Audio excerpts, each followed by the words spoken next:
is stretching forth its fight against the COVID-19 pandemic as the Secretary of State in the Ministry of Public Health has inaugurated an isolation center at the Lakentini Hospital.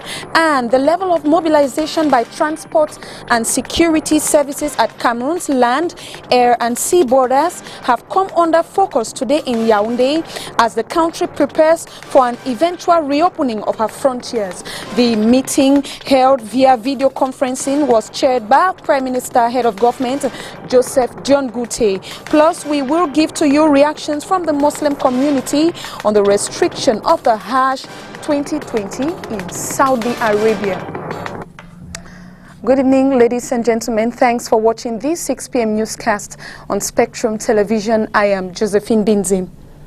Here is a presidential decree number 2020/388 of the 16th of July 2020 to appoint the Director of the International Relations Institute of Cameroon, IRIC, the President of the Republic, mindful of the Constitution of 16 April 2001 on the orientation of higher education, mindful of decrees to set up universities, hereby decrees as follows. Article 1, Mr. Ndongo Daniel Hubert, Minister Plenipotentiary, is with effect from the date of signature of this decree appointed Director of the International Relations Institute of Cameroon. Members of the Interministerial Committee to monitor government response strategy against the COVID-19 have assessed Cameroon's readiness on the reopening of its frontiers, security and health measures to effectively boot out the COVID-19 pandemic from the country. The weekly evaluation meeting took place at the Star Building, chaired by Prime Minister, Head of Government, Chief Dr. Josephine Bindzi. This was also an avenue to boost strategies of tomato production.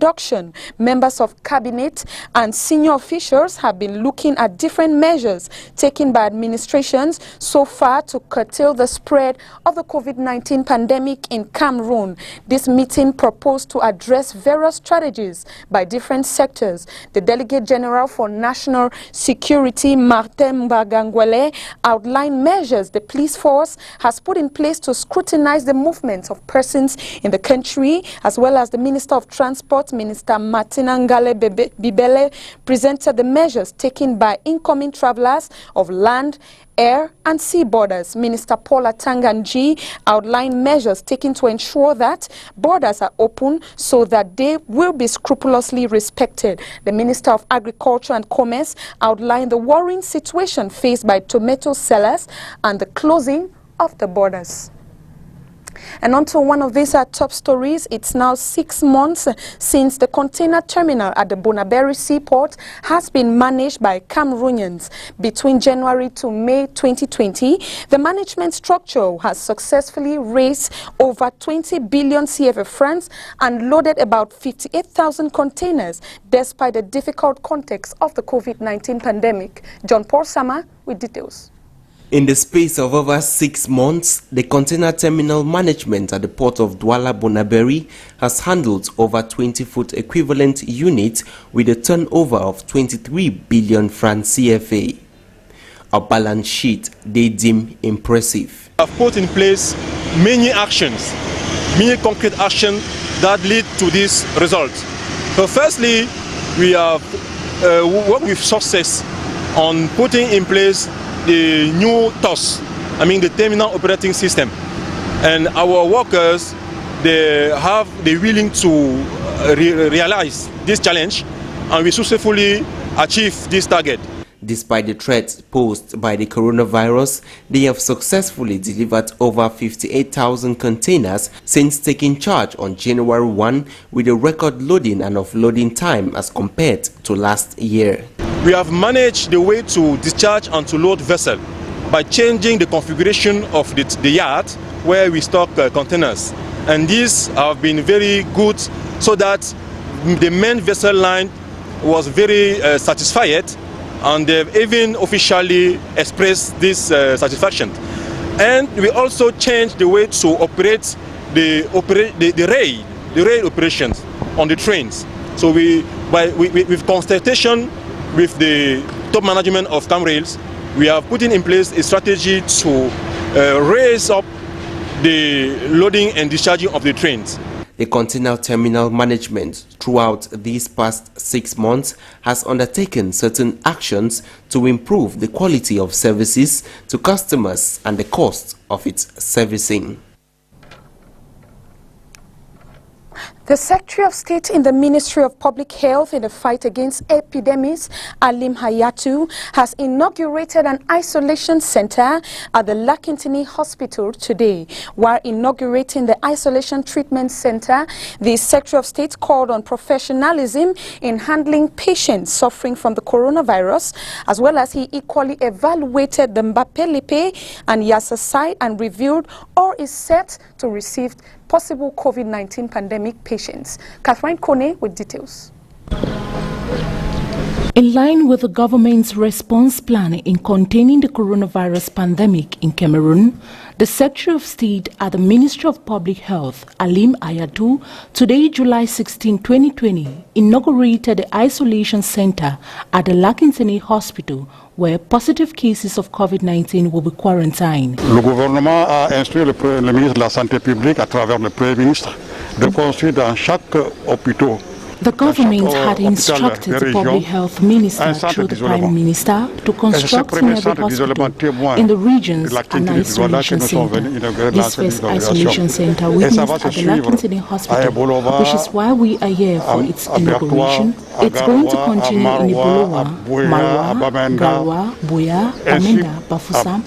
In all the big regions, we will have one isolation center that will contain some COVID-19 patients.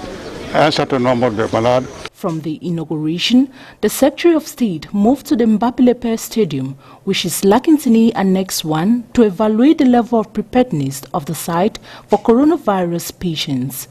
The site is said to be able to contain over 150 persons with 4 buildings. In this center, we have 184 beds to hospitalize 184 patients. The center will open it on the beginning of this month. So it's today that we are doing the final official opening. So from now on, we are expecting to have patients, at least 184 patients, the capability. Moving to the Yassa site, which is meant for the same purpose, the Secretary of State appraised the readiness of the centers to host COVID-19 infected persons. Une grande appréciation de satisfaction.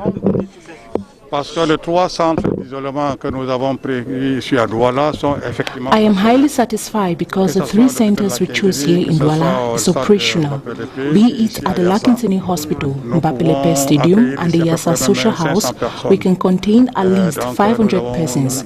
We have many buildings, many beds, which are set to welcome the patients. We keep our fingers crossed that God protect us from the pandemic. As the government intensified methods in dealing with the coronavirus pandemic in Cameroon, the numbers keeps increasing with over 15,000 infected persons, at least 11 treated, and over 359 deaths recorded. Sensitization continues, where the fight against the COVID-19 pandemic continues today in the Douala 4 municipality, where the city mayor, Roger Mbasandine, went down to the field to sensitize the population on the risk of not respecting barrier measures put in place by government. Christelle Asexwele with details. De Douala 4e, bonjour.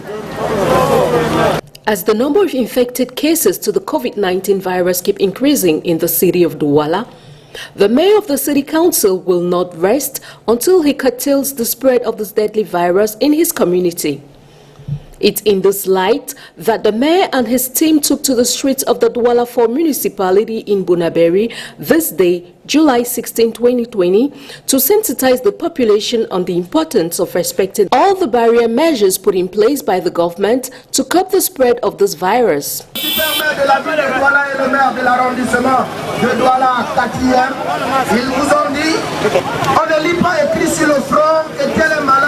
Sensitization tracks, free screenings and testings, as well as free washable face masks, were dished out to the population to their satisfaction. Of the town have sent people to come and support us so that we should join together and fight the coronavirus. And we want to thank the mayor so much for his personal effort, for what he has done for Bonaberi Park, my colleagues and all people around Bonaberi Park. It is worthy to note that this campaign originated from a remark from the Prime Minister of the non-respect of barrier measures by the population. This campaign that started on July 13 at the Douala 5 municipality will end on July 17, 2020 in other municipalities in the city of Douala. Development in the cotton basin in Cameroon has received the sum of 10 billion CFA francs today between the European Union and the Cameroon government. The ambassador head of the European Union to Cameroon, Hans-Peter Schadeth, signed from his organization. The Minister of Economy, Planning and Regional Development, Alamin Ousmane May, endorsed the agreement for Cameroon. This move is set to pave the route for the productivity of cotton in 3 northern regions in the country. Farmers plying their trade in the tomato sector have reacted to the adverse effects of the COVID-19 pandemic on their businesses. It has had a huge toll on them and they request solutions to their problems. Details.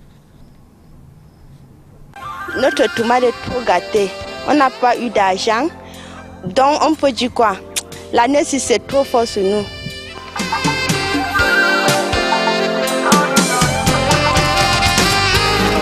Farmers in Cameroon are hard hit following the drastic drop in the prices of tomatoes. At the Sandaga market, a specialized market in the sales of large amounts of vegetables and spices at the Rond-Point 4e in the Douala 1 district, Abdel Jikam, a tomatoes farmer we met this morning, July 9, 2020, told us how difficult it is for them to recover the money to repay the loans they incurred to invest in their tomatoes farms this season. It's really a difficult situation we face. Pure loans and can't pay back as we produce, but can't sell out our products. The debtors, I take my case. I invested in my tomatoes farm the sum of 2 million francs CFA, which I loaned.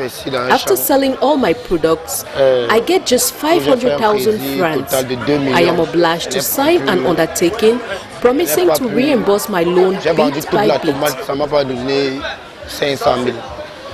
Donc là, j'ai juste signé et je ramasse doucement. Outbreak of the coronavirus health crisis that caused borders with neighboring countries to be closed is heavily affecting the sales of this glossy red fruit, he further explains. Avant la crise, les frontières étaient ouvertes. Par exemple, la frontière de la Guinée, du Gabon, Nigeria, toutes ces frontières étaient ouvertes. Et grâce à ça, alors, before this crisis came, the borders were open and we were exporting our products to other neighboring markets like Nigeria, Equatorial Guinea, and Gabon. Business was booming. With the outbreak of this virus, this is no longer possible. Business is not moving. We harvest more tomatoes than we sell. A basket of tomatoes now sells at 2,000 francs, which was not the case before. Before the crisis, a basket of tomatoes was sold at 5,000 francs, sometimes even at 10,000 francs. But since the outbreak of this health crisis, tomatoes prices have dropped drastically. Transporting a basket of tomatoes from the farms to Douala costs 1,000 francs. Cost of an empty basket is 300 francs. 200 francs is the cost of harvesting a basket of tomatoes in the farms. You spend a total sum of 1,500 francs for a basket of tomatoes, which you end up selling at 2,000 francs or 1,500 francs. Sometimes, this is a huge loss for us farmers. C'est 200. Au final, tu te retrouves à 1,500 de dépenses en cajou. Et si là, tu commences à vendre à 2,500 pour finir à 1,000 francs, franchement, tu te retrouves en train de travailler, donc de perdre en général, c'est ça. A huge loss that has slumped some of these farmers into severe health crisis as a result of what they are facing. Most of them are clamoring for the authorities to open the borders so the crops can be evacuated to target markets. They also propose the setting up of a tomatoes transformation facility, which they believe will be a lasting solution to this nightmare they find themselves in. Puisque là maintenant, tout ce que nous cultivons, nous consommons sur place. Right now, all the tomatoes we produce are consumed only within the country, and we can't export our products to other markets due to the lockdown.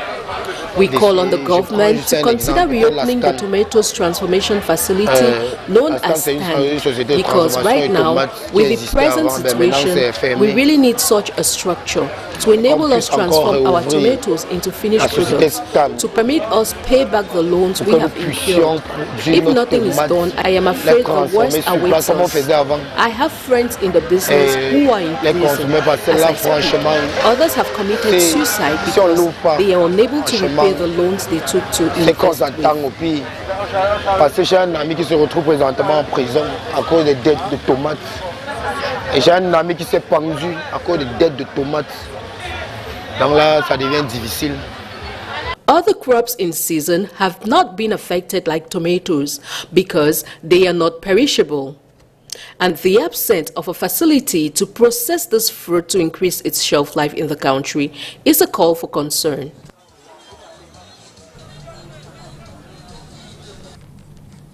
At least 600 companies have applied for membership in the National Business Upgrading Office, with 115 of them have been selected for support. This presents the results of the government's program under the supervision of the Ministry of Economy, Planning and Regional Development, 9 years after its creation. Statistics projects that these companies in the next 5 years.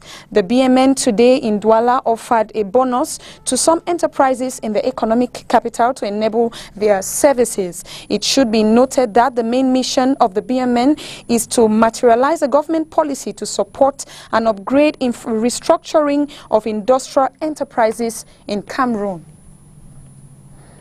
The decision by government to cancel the Muslim pilgrimage to Mecca, Saudi Arabia, due to the COVID-19 pandemic has got many Muslim faithfuls reacting around the city of Douala. Catherine Kone with details on that report. Muslim faithfuls in the city of Douala have saluted the decision by the government in cancelling Muslim pilgrimage to Mecca due to the COVID-19. I think the Hajj for this year cannot be possible because of this pandemic, COVID-19, and so Muslim community can understand it very, so, and they admit it, and there is no more thing else today to say. It's an illness which is affecting the world in its globality, and Cameroon Muslim community cannot be an exception. So the Saudi Arabia decided for the pilgrimage of this year 2020 just to allow Saudian Muslim community to attend to this pilgrimage, not any other community. That's what I can say about the Hajj. It cannot be possible this year for Cameroonian Muslim community. To them, with the persistence of the pandemic, it is but normal for such an occasion to be annulled in order not to worsen the situation. I am in support of the decision because it is for the good of everybody. We didn't take the decision to please us. Non, je suis d'accord, si c'est pour notre bien, pour notre sécurité. C'est pour cela qu'on a annulé le Hajj. Parce que si vraiment, ce qu'on dit, si c'est vraiment réel, le corona est là, on doit éviter. Dieu m'a dit qu'on doit éviter certaines choses si c'est vraiment pour notre bien. On doit éviter vraiment le Hajj là. The Kingdom of Saudi Arabia Wednesday restricted participation of pilgrims at the 2020 Hajj only to persons living within the territory. Hence, the Minister of Territorial Administration, who doubles as the President of the National Commission of Hajj, announced that Muslim faithfuls will not be able to go on the pilgrimage to the sacred places of Islam this year because of the dreaded coronavirus.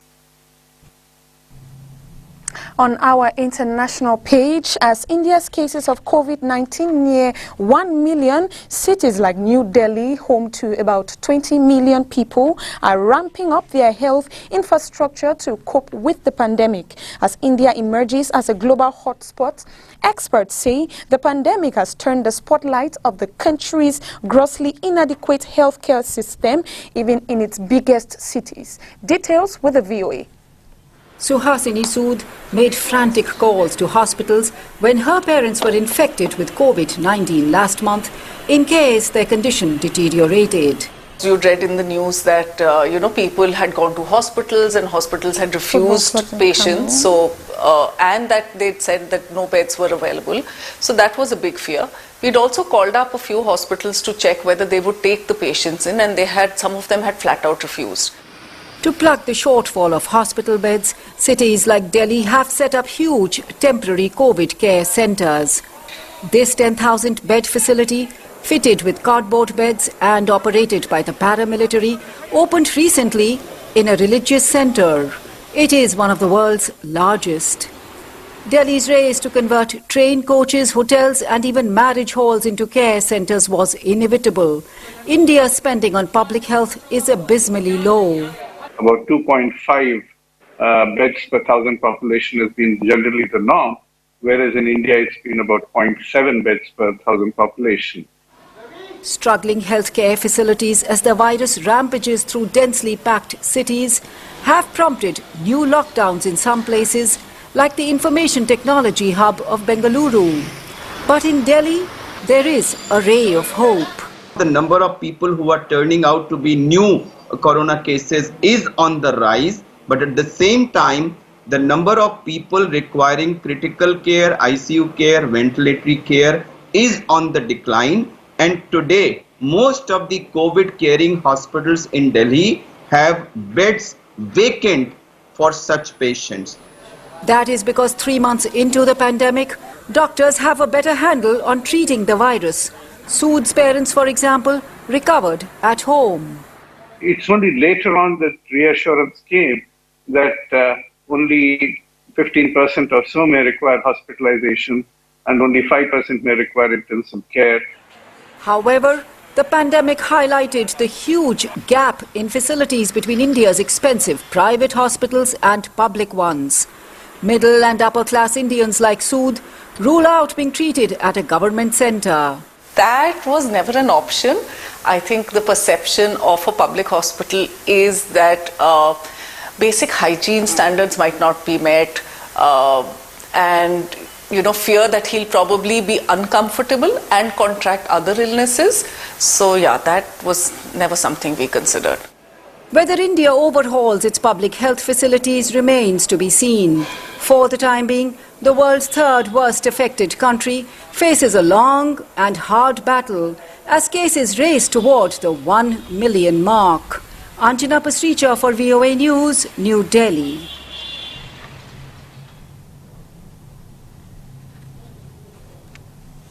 And now in sports, football clubs in Cameroon will in the days ahead benefit from a FIFA support plan as the country's FA has announced that both male and female football clubs are to benefit from a $1.5 million from the World Football Governing Body. Sportsman John Paul Sama with details.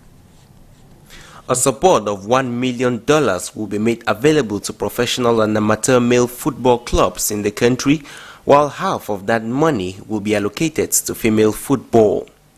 This comes following an allocation by the World Football Governing Body FIFA, which the Cameroon Football Federation is a beneficiary of the FIFA Council-approved support plan. The Executive Committee of FECAFOOT has come up with the decision to give out most of the funds to clubs and the residual part to the operating expenses of the federation. The aim of this fund is to help football institutions and the football community as a whole as they are hit by the coronavirus pandemic with the postponement, stopping or cancellation of competitions.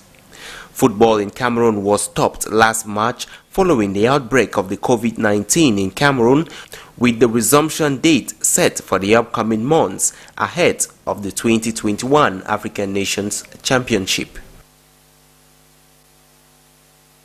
president of the Cameroon Football Federation, Seydou Mbombo Njoya, on the planned resumption date of the football in Cameroon, as well as the plan for the Intermediate Lions.